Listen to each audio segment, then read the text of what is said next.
Exam देने वाले तुम अकेले नहीं हो, 20 लाख बच्चे हैं। कम से कम उसके बारे में तो सोचो। देखो, जब भी तुम किसी कंपटीशन की तैयारी करते हो, ध्यान से सुनना, जब भी तुम किसी कंपटीशन की तैयारी करते हो तो तुम एक स्टूडेंट नहीं होते हो जैसे तुम अपने स्कूल में थे। तुम एक नॉर्मल इंसान नहीं हो, तो तुम किसी के बेटे नहीं हो। क्या बात कर रहे हो?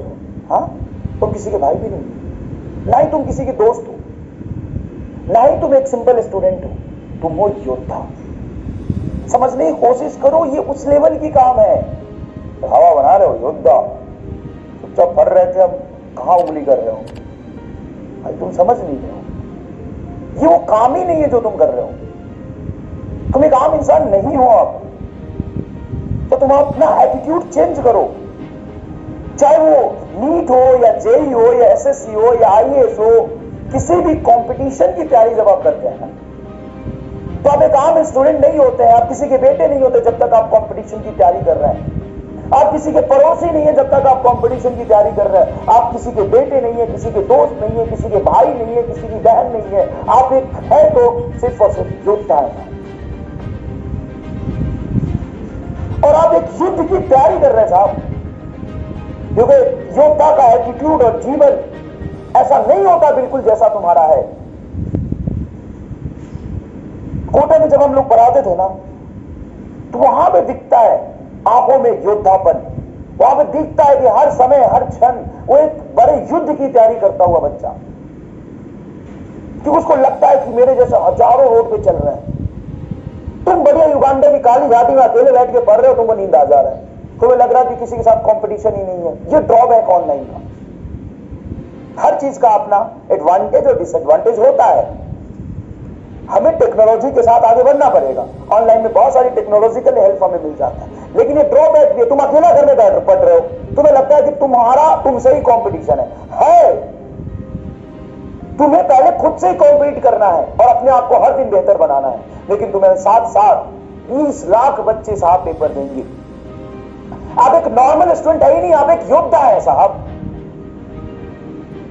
और जब एक योद्धा अपने युद्ध की तैयारी करता है तो उसको 5 चीजों का खास ध्यान रखना पड़ता है। लिख लेना आज 5 चीज। पहला,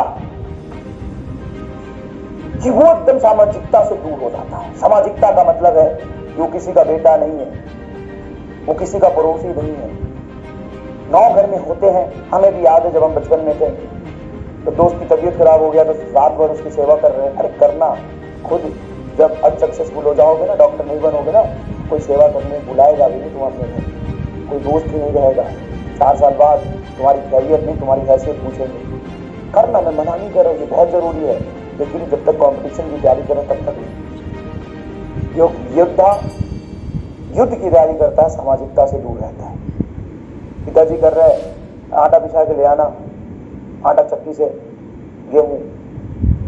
माता जी कह रही सिलेंडर खत्म हो गया, पड़ोस वाली मंजू बुआ कर रही, अरे बेटा चिंटू कहां थे, तुम दिखे नहीं 4 दिन से, मार्केट से हल्दी ला दो।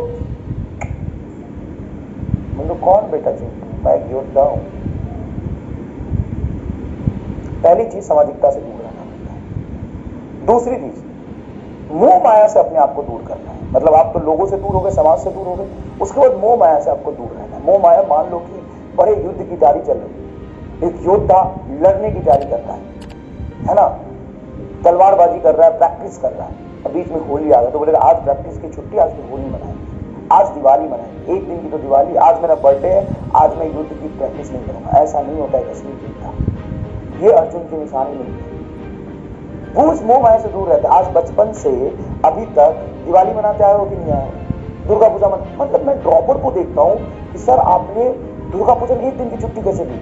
अरे भाई साहब तुम्हें तो छुट्टी देना ही नहीं चाहिए, तुम्हें किस बात की ईद होली दिवाली की छुट्टी? भाई साहब तो सर ईद की छुट्टी नहीं देते हो, आप दुर्गा पूजा की दे देते हो। भाई साहब तुम्हें मिली, खुश रहे तो छुट्टी ही लेता रहेगा जीवन में। तू जोड़ ले, ईद होली दिवाली छठ दुर्गा पूजा, तुम्हारा बर्थडे, पड़ोसी का बर्थडे, तेरे फ्रेंड का बर्थडे, ये मिला के ना 30 से 35 दिन हो जाते, 40 दिन हो जाते। तो ये 40 दिन तो पूरा गया, 40 दिन में इतिहास बदल जाता है। सामाजिकता से और मोह माया से दोनों से दूर रहना, पहली बात। एक सेक्रीफाइस तुम्हें करना पड़ेगा अगर तुम योद्धा बनना चाहते हो। तो नहीं तो आम इंसान की तरह जियो, घर में खुश रहो, युद्ध मत लड़ो, और युद्ध लड़ रहे हो तो अपने आप को मजबूत बनाओ। तीसरी बात और सबसे इंपॉर्टेंट बात है कि आपको अपने युद्ध के बारे में सोचना है कि आप जिस चीज की तैयारी कर रहे हैं उसमें क्या क्या पूछा जाता है, उसकी पैटर्न क्या है, क्वेश्चन का लेवल क्या है, किस तरह के क्वेश्चंस आते हैं।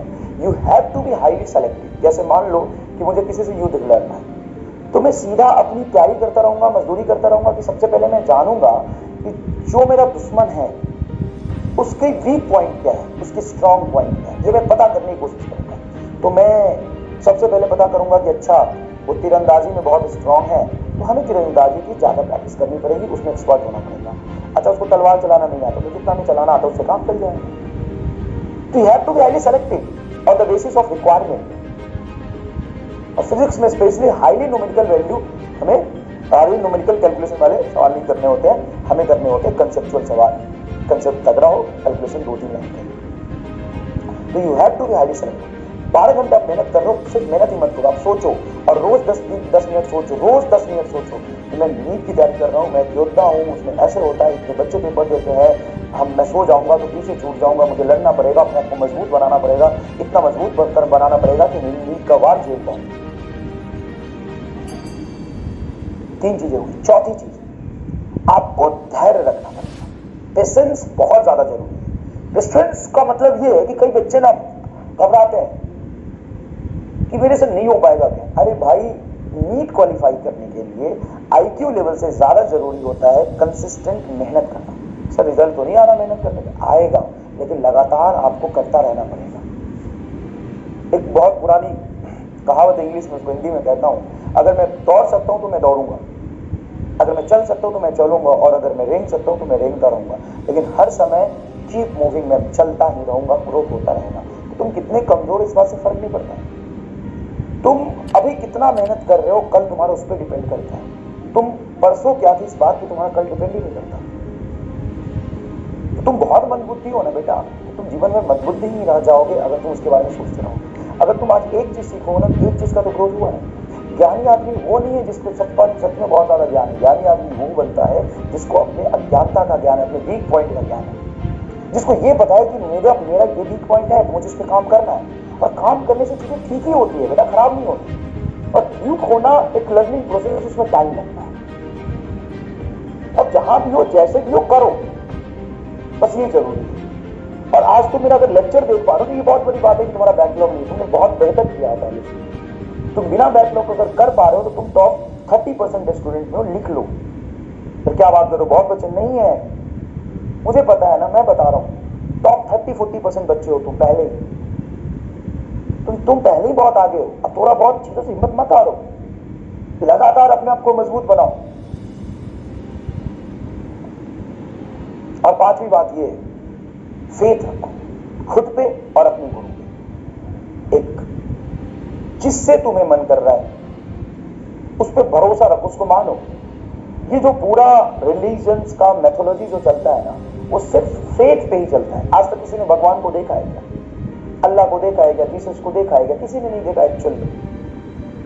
अगर आप देखो, इसको गलत वे में मत लेना, मैं ये कहना चाहता हूं कि एक फेथ है और फेथ से फर्क पड़ता है, मैं ये कहना चाहता हूं।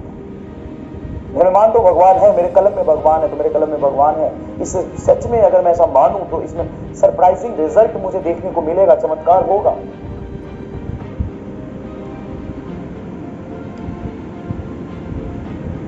तो तुम्हें एक चीज को चूज करना है, चूज करने से पहले वेरीफाई करो,